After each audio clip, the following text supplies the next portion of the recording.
Puji Tuhan, terima kasih untuk hamba-Nya yang sudah membawakan kita menyanyikan lagu pujian kita yang sangat merdu di pagi hari ini.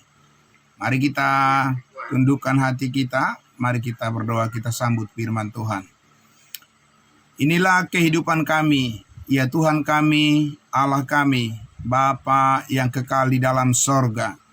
Ketaatan yang semakin mendalam. Di dalam hati kami tertanam keyakinan yang sangat kuat bahwa Roh Kudus sedang bekerja di dalam kehidupan kami, membentuk hati dan pikiran kami menjadi bejana, tempat di mana Tuhan bekerja untuk memberikan hikmat sorgawi-Mu supaya kami dapat membagikan kepada orang lain berita kabar baik yang daripada Tuhan Yesus, kasih karunia-Mu yang menyelamatkan setiap orang yang percaya, pengampunan segala dosa, penebusan yang sempurna, kekudusan Tuhan Yesus yang telah dicurahkan menjadi warisan yang kekal bagi kami semua. Bersama-sama dengan Kristus hidup kami dipermuliakan. Terima kasih Bapa dalam surga.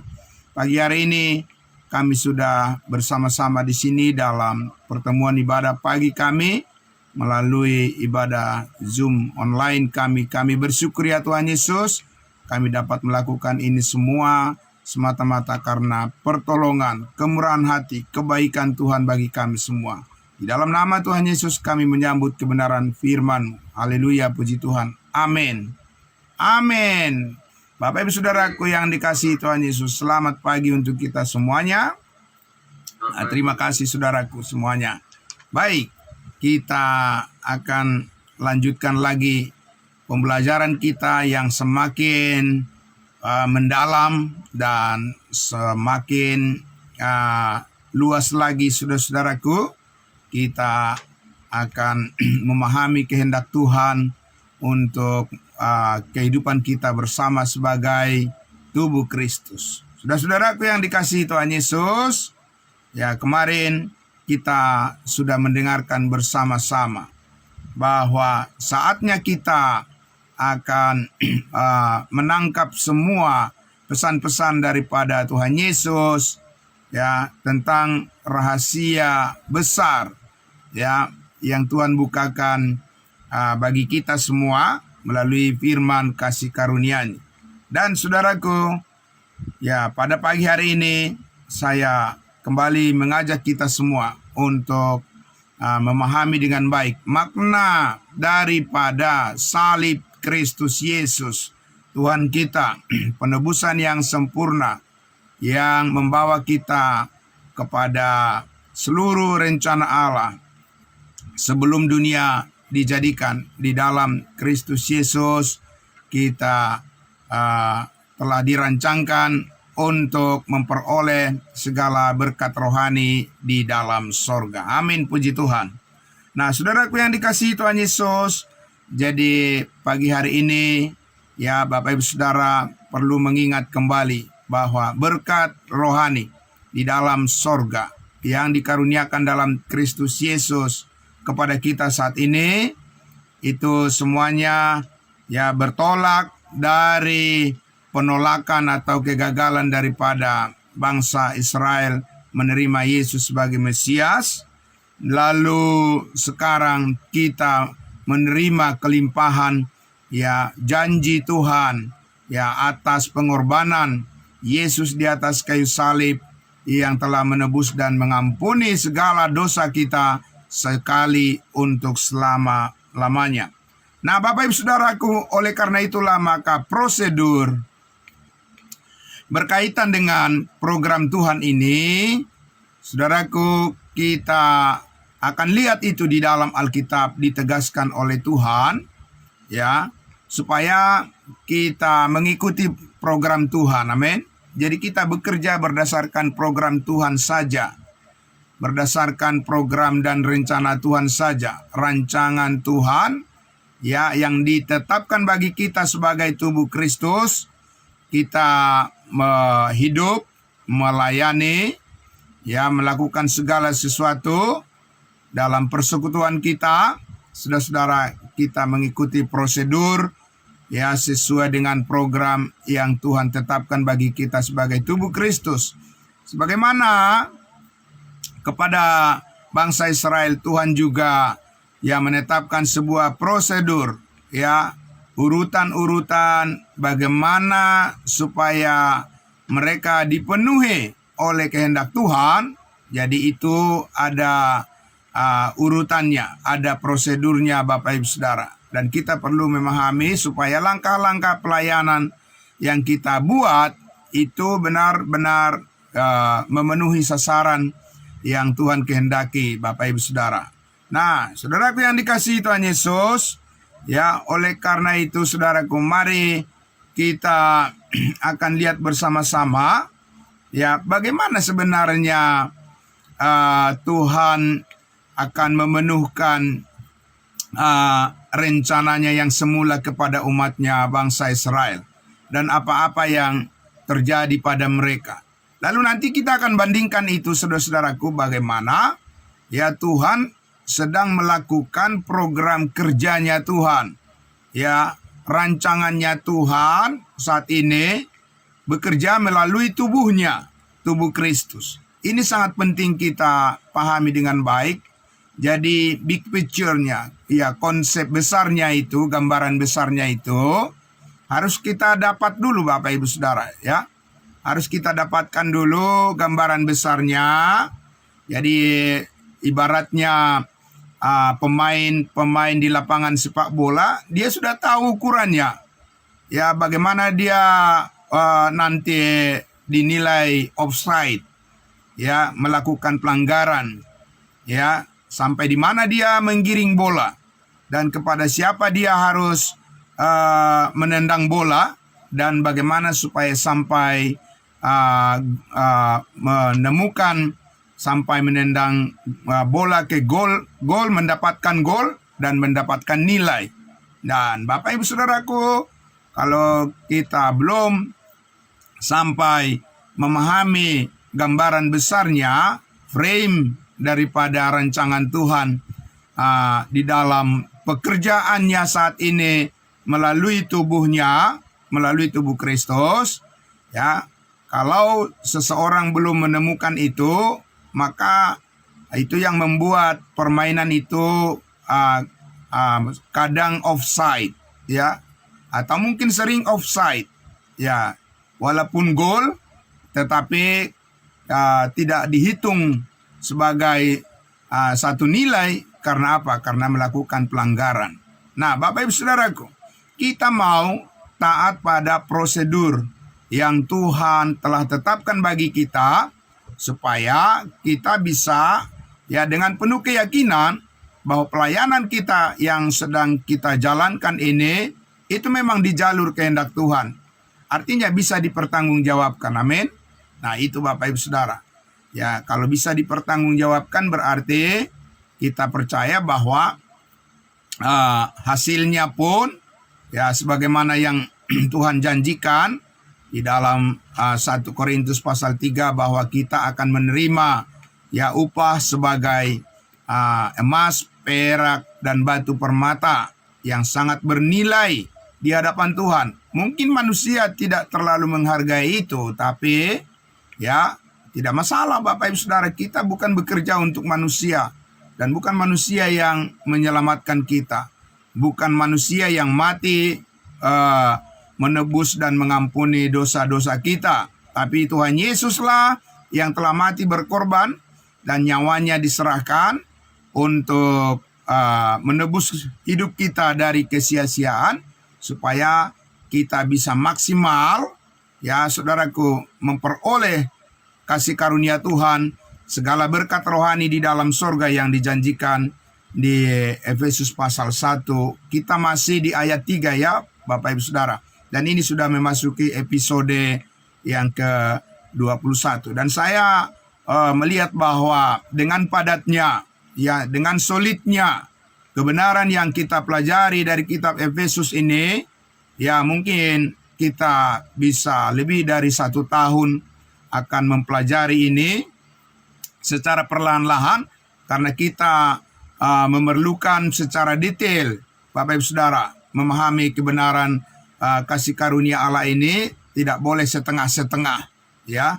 Apalagi hanya sambil lalu, tidak mungkin Bapak Ibu Saudara kita bisa dapat memikirkan sasaran-sasaran pelayanan kita secara tepat kalau kita tidak secara spesifik digerakkan oleh pengertian ya tentang rahasia hikmat sorgawi yang Tuhan karuniakan bagi kita melalui kebenaran firman-Nya. Jadi pagi hari ini saudaraku, ya kembali lagi setelah kemarin saya sudah memaparkan kepada kita semua saudara-saudaraku, ya melalui Efesus pasal 2 sudah dijelaskan oleh Rasul Paulus, memang Bapak Ibu Saudara, ya kita perlu memandang keadaan kita yang dulu, ya, bahwa Paulus katakan kita ini sebagai bangsa lain yang disebut sebagai bangsa kafir dalam terjemahan Alkitab yang lama, ya, bangsa-bangsa lain, Gentiles disebutnya, bahwa kita tidak mendapat bagian di dalam covenant, perjanjian yang telah ditetapkan oleh Tuhan Allah bagi bangsa Israel melalui nenek moyang mereka. Perjanjian itu dibangun yaitu Abraham, Ishak, dan Yakub. Jadi kalau sudah disebut 3 serangkai itu Bapak Ibu Saudara, ya Abraham, Ishak, dan Yakub, ya keturunan Abraham, Ishak, dan Yakub itu sudah pasti 12 suku dan kita tidak ada di situ. Tapi kalau berbicara tentang Abraham, memang saudara kita mempunyai hubungan iman yang khusus dengan Abraham, karena sebelum Abraham bersunat dia sudah percaya kepada Allah. Nah, itu hubungannya dengan kita saat ini sebagai orang-orang yang tidak bersunat, ya, bahwa kita percaya kepada janji Allah walaupun kita tidak melihat, tetapi semuanya itu dimaksudkan adalah karena kita saat ini menerima berita kebenaran tentang salib Yesus Kristus, ya Yesus sebagai keturunan Abraham juga, tapi berkat itu kita peroleh terbit dari proses atau peristiwa, ya fakta akan pengorbanan Yesus Kristus di atas kayu salib, ya. Dan saudara tahu bahwa banyak orang Israel yang diselamatkan sekalipun mereka belum mengenal salib Kristus. Tapi kita bangsa-bangsa lain saat ini tidak bisa orang mengenal Kristus tanpa percaya kepada salibnya. Ya, tidak ada orang yang diselamatkan kalau hanya percaya Tuhan Yesus adalah Tuhan. Ya, Yesus adalah Mesias. Yesus adalah anak Allah. Ya, Yesus adalah penguasa langit dan bumi. Iya betul Bapak Ibu Saudara. Tapi saat ini kalau tidak menyentuh kepada sisi inti daripada kebenaran, yaitu salib Kristus, ya, darah Kristus yang telah tercurah, ya, mengampuni segala dosa manusia, ya, menguduskan kita sekali untuk selama-lamanya secara permanen. Roh Kudus dimeteraikan di dalam hati setiap orang yang percaya. Kalau bukan itu yang dikabarkan, bentuk pengenalan kepada Yesus Kristus, Bapak Ibu Saudara, itu akan blur. Itu akan menjadi samar-samar, ya. Karena saat ini, saudaraku, Tuhan Yesus menginginkan semua orang, ya, benar-benar melihat titik daripada pengharapan itu adalah salib. Amin. Kemuliaan kita adalah salib Kristus, Bapak Ibu Saudara. Ya, karena kita saat ini, saudaraku, ya, kita sebagai yang disebut sebagai Gentiles, sebagai bangsa-bangsa lain, ya, Allah memprogramkan kita untuk hidup di hadapannya di dalam satu komunitas yang baru, yang itu namanya tubuh Kristus. Amin. Itu berbeda dengan kerajaan sorga kepada bangsa Israel. Kalau kepada bangsa Israel, saudaraku, Yesus harus hadir di sini, ya, secara kasat mata di dunia ini, di bumi ini, untuk memberkati mereka. Tapi saat ini, saudaraku, Yesus Kristus sebagai kepala tubuh yang duduk di sebelah kanan Allah saat ini memberkati kita sebagai anggota-anggota tubuhnya, bahkan setiap orang yang percaya di seluruh penjuru bumi ini yang menerima berita pengampunan segala dosa, ya sekali lagi segala dosa bukan sebagian, ya yang telah menebus dan memerdekakan kita dari segala dosa, dan yang telah memberikan kepada kita seluruh berkat rohani di dalam surga untuk kita nikmati, ya untuk kita rasakan itu semuanya, ya sebagai bentuk daripada kasih yang sempurna, ya kita memandang itu sebagai masa depan kita yang terindah di dalam Tuhan. Amin. Nah, oleh karena itu ya saudaraku, mungkin karena besok kita akan lebih jauh lagi untuk melihat prosedur daripada perbedaan yang ditetapkan oleh Allah untuk pengenalan akan kehendaknya, ya antara bangsa Israel dan kita sebagai bangsa lain. Nah, kita mulai dulu Bapak Ibu Saudaraku dari ya prosedur pengenalan akan Allah, pengenalan akan kehendak Allah bagi bangsa Israel. Bapak Ibu Saudara, itu sekali lagi berbeda dengan prosedur pengenalan kita saat ini, ya dalam kerangka program Allah untuk kita sebagai bangsa-bangsa lain yang disebut dengan program kasih karunia-Nya, ya untuk tubuh Kristus. Mari kita lihat dulu ya di dalam Matius pasalnya yang ke-28.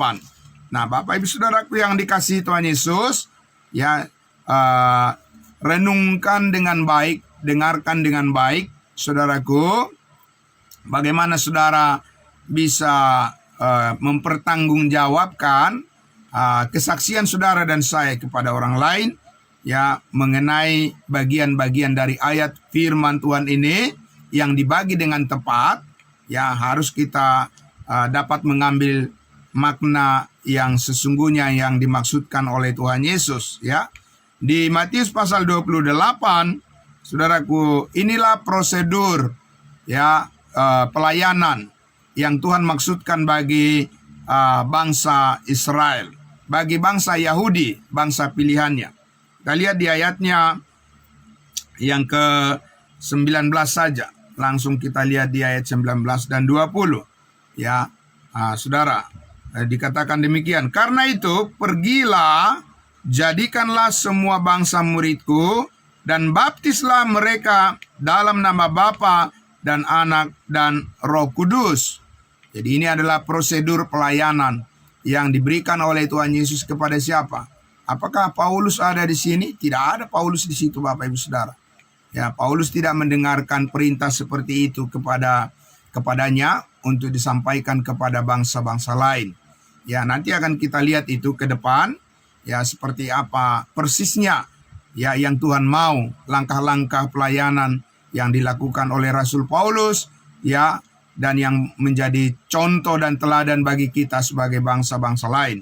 Nah, tapi inilah prosedur, inilah urutan-urutan yang Tuhan Yesus katakan kepada 12 muridnya. Pada saat itu masih 11 murid karena Yudas Iskariot itu sudah mati bunuh diri. Dan nanti kita lihat di Kisah Para Rasul 1 baru kita temukan ada penggantinya yang dipilih, ya yang bernama Matias. Nah, ayat 20 dikatakan, dan ajarlah mereka melakukan segala sesuatu yang telah kuperintahkan kepadamu. Ya, jadi saudaraku, ketika para muridnya, 12 murid, Yesus, Petrus, Yohanes, Yakobus, dan yang lain mendengar ini, ajarlah mereka. Bagaimana saudaraku mereka mengajar? Sesuai dengan yang diperintahkan oleh Yesus kepada mereka. Apa yang diperintahkan oleh Yesus kepada murid-muridnya, Bapak Ibu Saudara, kepada Petrus, ya, kepada Yohanes, ya, kepada Yakobus, dan seterusnya.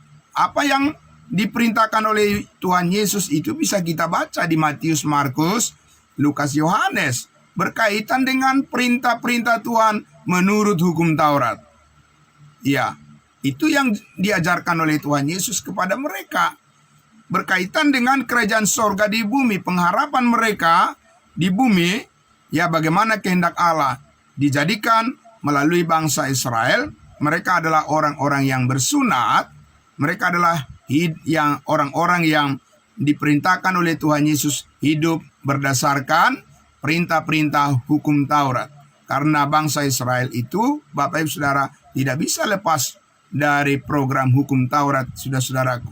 Ya, karena itulah kalau kita lihat di Matius, Markus, Lukas, Yohanes, Yesus selalu mengatakan bahwa jikalau kamu ingin benar-benar menjadi muridku, maka Tuhan Yesus katakan, lakukanlah perintah-perintah Allah. Dan itulah saudaraku yang didengar oleh semua orang Israel, termasuk orang kaya, ya, orang kaya muda yang bertanya kepada Tuhan Yesus, Yesus, apakah yang harus kulakukan supaya aku memperoleh hidup yang kekal? Tuhan Yesus katakan apa? Apa yang disebut dan diajarkan di dalam hukum Taurat, lakukanlah itu. Sementara kalau kita lihat Bapak Ibu Saudaraku, kita membaca dari kitab Rosamon, Roma sampai Filemon, Paulus selalu memenuhi, ya, dalam surat-suratnya, dia selalu mengatakan kita tidak hidup di bawah hukum Taurat. Amin. Tapi kita hidup di bawah kasih karunia. Kamu telah ditebus oleh darah Kristus, sebab kematiannya adalah kematian terhadap dosa, satu kali untuk selama-lamanya. Itu yang dikatakan oleh Rasul Paulus, bahwa kita telah dimerdekakan dari hukum Taurat. Tidak ada perintah-perintah hukum Taurat saat ini yang bisa membuat manusia jadi lebih baik. Kasih karunia Allah itulah yang membuat manusia menjadi lebih baik saat ini. Dan siapa yang tidak mengenali kasih karunia Allah, dia tidak mungkin menjadi baik di hadapan Tuhan. Mungkin dia baik menurut penilaiannya sendiri, menurut penilaian kelompoknya sendiri. Tapi di hadapan Allah tidak ada satupun yang baik, hanya Yesus yang baik. Amin, Bapak Ibu Saudara. Dan itu Tuhan Yesus sudah mengatakan kepada orang kaya yang bertanya pada Yesus, apa yang harus dilakukannya? Guru yang baik, apa yang harus kulakukan supaya aku memperoleh hidup yang kekal?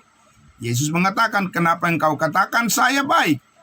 Hanya satu yang baik, Allah saja yang baik.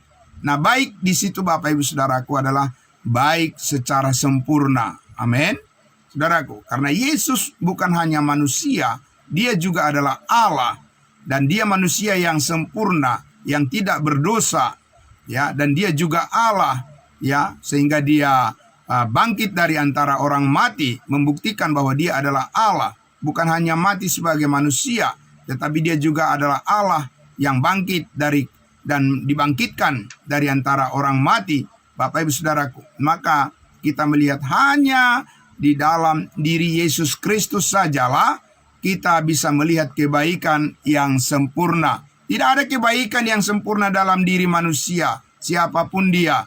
Ya, Bapak Ibu Saudara, di sepanjang sejarah ya kehidupan manusia, tidak ada manusia yang sempurna satupun. Nabi-nabi, rasul-rasul, siapapun dia, tidak ada yang sempurna yang dipenuhi dengan kebaikan. Hanya Allah saja yang baik.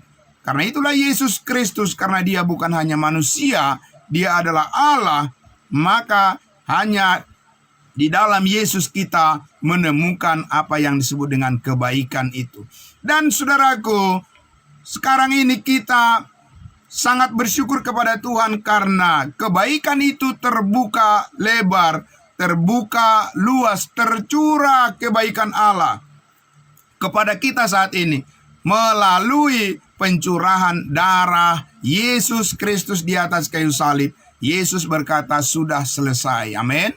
Nah, saudaraku, ya saat inilah Tuhan merancangkan sebuah program, ya, melalui prosedur bagaimana kita pertama-tama dikatakan mendengarkan, ya, dikatakan di dalam Dia kamu juga, di dalam Yesus kamu, karena kamu telah mendengar firman kebenaran, yaitu Injil keselamatanmu. Di dalam Yesus kamu juga, ketika kamu percaya, dimeteraikan dengan Roh Kudus. Amin.